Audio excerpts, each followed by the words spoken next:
Un bloque de 50 kilogramos se sostiene mediante el arreglo de resortes que se muestra. El bloque se desplaza verticalmente hacia abajo a partir de la posición de equilibrio y se suelta. Si la amplitud del movimiento resultante es igual a 45 milímetros, determina el periodo y la frecuencia del movimiento. Y ahí, en el inciso B nos solicitan que determinemos la velocidad y la aceleración máximas del bloque. Vamos a tomar los 35 kilogramos que nos aparece aquí en la figura como nuestro dato para la masa del bloque. Y vamos a considerar qué es lo que nos solicita en el primer inciso. En el primer inciso nos piden el período y la frecuencia del movimiento resultante. El período es igual a 2pi sobre la frecuencia circular natural. Es decir, que debería de ser igual a 2pi sobre la raíz cuadrada de la constante de rigidez del resorte dividido la masa. Esta ecuación es válida si nosotros tenemos un sistema, por ejemplo, digamos un sistema horizontal, masa-resorte, en el cual solo tendríamos un resorte de constante K y un bloque de masa M, que se estaría moviendo en movimiento armónico simple. Sin embargo, aquí tenemos nosotros dos resortes. Entonces necesitamos encontrar una constante de rigidez equivalente para este sistema de dos resortes a los que está unido nuestro bloque. Entonces nuestro periodo para nosotros va a ser 2pi por la raíz cuadrada de la masa sobre esta constante de rigidez que equivalente para estas dos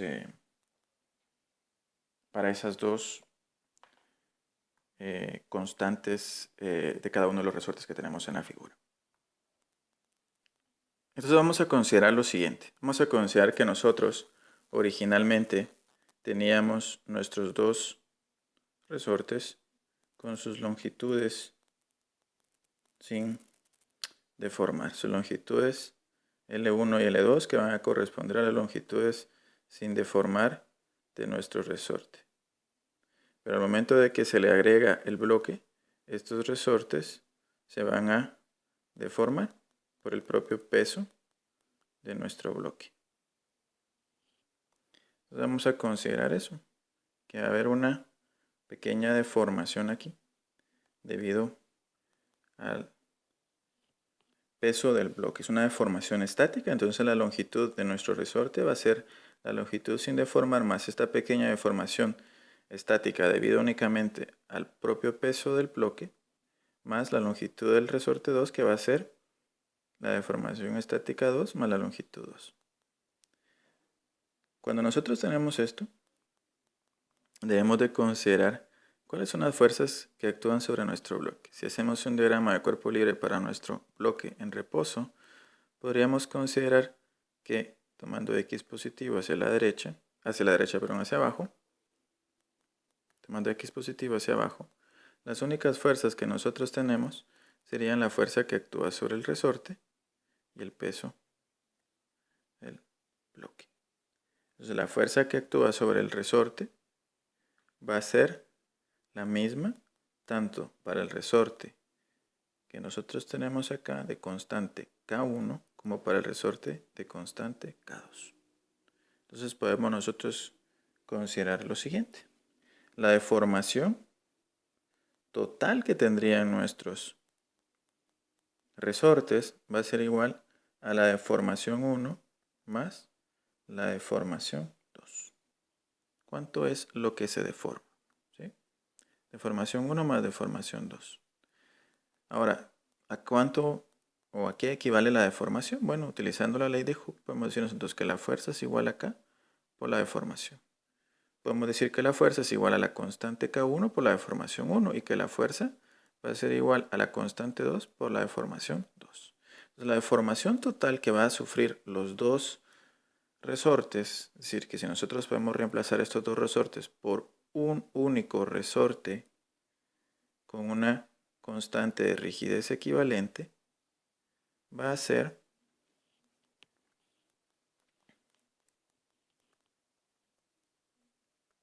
igual a decir la fuerza F sobre la constante equivalente es igual a la fuerza F sobre K1 más la fuerza F sobre K2.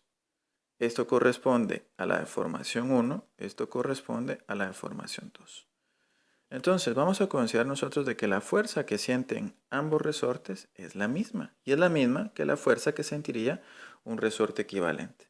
De tal forma que nosotros podemos venir y eliminar en nuestra ecuación la fuerza F, y llegaríamos a lo siguiente. Nosotros obtendríamos que esa constante, que 1 sobre la constante equivalente, va a ser igual a 1 sobre K1 más 1 sobre K2. O podríamos decir nosotros que la constante equivalente es igual a 1 más K1 más 1 sobre K1, el recíproco de K1, más 1 sobre K2 elevado a la menos 1. Que, si lo queremos considerar así, es lo mismo que si en el curso de Física 2 consideráramos nosotros que nuestros dos resortes que están conectados uno detrás del otro, en este caso están conectados en serie, equivaldrían a un sistema o un arreglo de capacitores conectados en serie. Entonces podemos considerar que la constante equivalente para resortes en serie, si nosotros queremos decir, bueno, para n resortes en serie, esa constante equivalente para nosotros, para n resortes, debería de ser K es igual a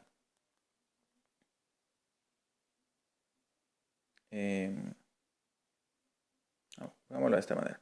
Vamos a decir 1 sobre K equivalente es igual a la sumatoria de igual a 1 hasta n de 1 sobre K. Y de esa manera encontraríamos nosotros la constante de rigidez para un único resorte, para el sistema de los dos resortes que tenemos. Entonces en este caso vamos a decir nosotros que nuestra constante equivalente va a ser 1 sobre 16 más 1 sobre 16. Estoy considerando así sin incluir las dimensionales, puesto que las dos constantes, tanto K1 como K2, son 16 kilonewton por unidad de metro. Entonces la constante equivalente, bueno, y todo esto elevado a la menos 1. Nuestra constante de rigidez equivalente para nosotros, en este caso, nuestra constante equivalente sería igual a 8 kilonewton por unidad de metro, es decir, 8 por 10 a la 3 newton metro. Ya sabemos el valor de la constante equivalente. Entonces nosotros podemos encontrar nuestra frecuencia circular natural como la constante equivalente sobre la masa.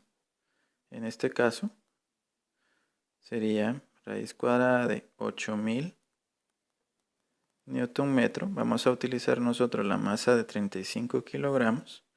Y si nuestra constante de rigidez en el sistema internacional está en newton por unidad de metro y nuestra masa está en kilogramos, el resultado de la ecuación que tenemos nosotros ahí debería estar en unidades radian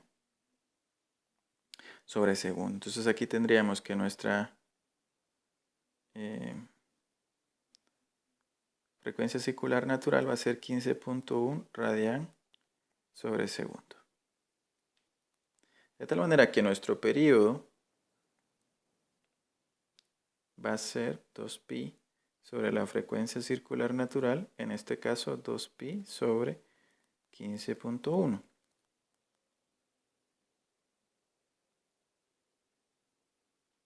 Y esto es igual a 0.416 segundos, redondeado con 3 cifras significativas.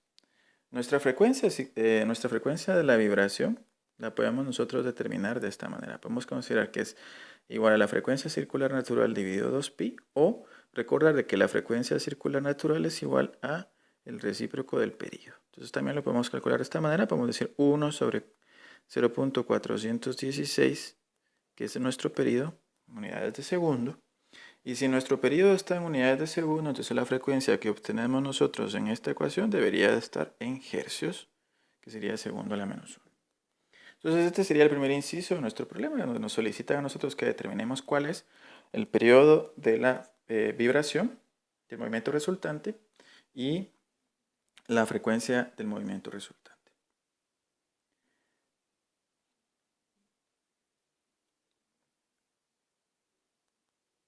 Ahora, Lo otro que nos solicita el inciso B de nuestro problema es que determinemos la velocidad y las aceleraciones máximas del bloque.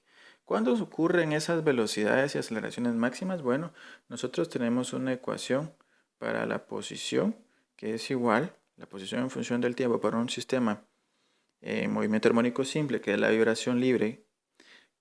Esta posición en términos del tiempo es igual a la amplitud por el seno de la frecuencia circular por el tiempo más el ángulo de fase.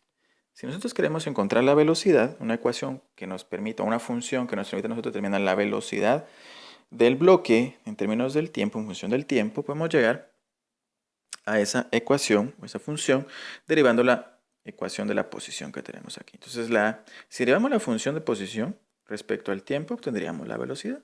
Nuestra velocidad en este caso para nosotros debería ser x sub m, que es la amplitud, pues es un valor constante, por la derivada de la función seno, que para nosotros va a ser coseno de todo el ángulo que tenemos aquí, omega nt más phi, por la derivada del ángulo. Recordemos que estamos derivando respecto al tiempo y aquí tenemos que derivar el ángulo que está en función del tiempo. Entonces la derivada del ángulo que tenemos aquí va a ser igual a omega sub n. De tal manera que nuestra función para la velocidad sería x sub m por omega sub n por coseno de omega sub nt más phi. Entonces, ¿cuándo tenemos la velocidad máxima? ¿Cuál va a ser nuestra velocidad máxima para nosotros? Bueno, como nuestra función para la velocidad está en términos de una función, de esta función que incluye la función coseno, ¿verdad? Entonces la gráfica de esta función es una función cosenoidal, ¿verdad? Una función cosenoidal en la cual la amplitud va a ser igual a este término, al producto de estos dos términos, ¿verdad? Y que va a tener pues un cierto ángulo, una cierta amplitud y un cierto ángulo de fase. Entonces, la función coseno en términos generales, la función coseno, si hacemos una gráfica, digamos, de velocidad contra tiempo, nuestra función coseno debería estar oscilando entre estos dos límites, donde este de aquí sería para nosotros menos x sub m por omega sub n, la amplitud. Y el de aquí sería más x sub m por omega sub n. Entonces debería estar oscilando entre estos dos puntos. ¿Por qué? Porque si nosotros recordamos la función coseno tiene un rango que va a ir desde menos 1 hasta 1. ¿Verdad? Aquí consideramos nosotros que lo que tenemos graficado es solo la función x de t es igual a 1 coseno de t. Entonces estaría oscilando entre esos dos. Entonces, ¿dónde vamos a tener máximos y mínimos para la función de velocidad? Bueno, en este punto y en este punto, que van a equivaler esos valores a x sub m por omega sub n. Entonces, en esos, ¿cuándo la velocidad es máxima? Bueno, la velocidad va a ser máxima en aquí, este punto y este punto. Va a ser positiva. La velocidad máxima va a ser igual a más x sub m por omega sub n. ¿Dónde la velocidad va a ser mínima? Bueno, la velocidad mínima va a ser en este punto, donde va a ser igual a menos x sub m por omega sub n. Ahora, en estos puntos donde intersecta el eje del tiempo, nuestra velocidad va a ser 0. Entonces, ¿cuál va a ser la velocidad máxima para nosotros? Bueno, si solo consideramos la magnitud de la velocidad máxima, vamos a decir x sub m por omega sub n. Y ambos datos los tenemos. X sub m, que es la amplitud del movimiento, nos lo proporciona el enunciado. Y omega sub n, que es nuestra frecuencia, pues la determinamos. Entonces vamos a decir nosotros que, para nuestro problema, la velocidad máxima va a ser igual a x sub m por omega sub n. En este caso, omega sub n para nosotros, bueno, x sub m para nosotros el problema nos indicaba que era 45 milímetros. Entonces vamos a decir que esto es igual a 45 por 10 a la menos 3 multiplicado por omega sub n, que para nosotros en el problema es igual a 15.1. Recordemos que en este caso la amplitud está en metros, aquí la estamos convirtiendo a metros, vamos a corregir aquí, vamos a colocar en las unidades de una vez.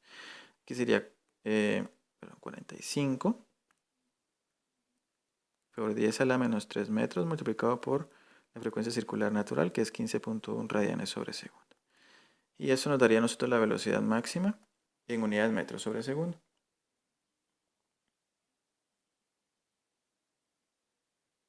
Entonces, estas tres cifras significativas nos darían un valor de 0.680 metros sobre segundo. ¿Y la aceleración máxima? ¿Cómo la obtenemos? Bueno, derivamos la función de la velocidad respecto al tiempo. Derivando esa función, obtendríamos nosotros que la aceleración en función del tiempo es igual a menos x sub m por omega sub n al cuadrado por seno de omega nt más phi. Entonces, ¿dónde ocurre la aceleración máxima? Igual, bueno, nuestra aceleración máxima va a ocurrir cuando, lo queremos ver así sin hacer la gráfica, cuando este valor sea el máximo. Y cuando el seno, ¿qué valores tiene como máximo dentro de su rango la función seno? Bueno, la función seno va a tener valores máximos cuando esté en los extremos. ¿Y cuándo va a suceder eso? Bueno, cuando esto sea 1, cuando todo esto sea 1. Entonces, lo que obtendríamos aquí nosotros nos daría que la aceleración va a ser máxima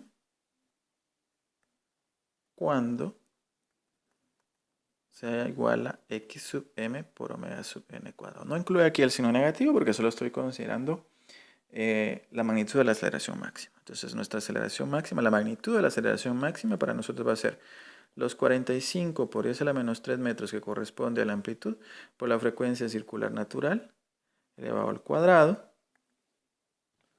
que nos daría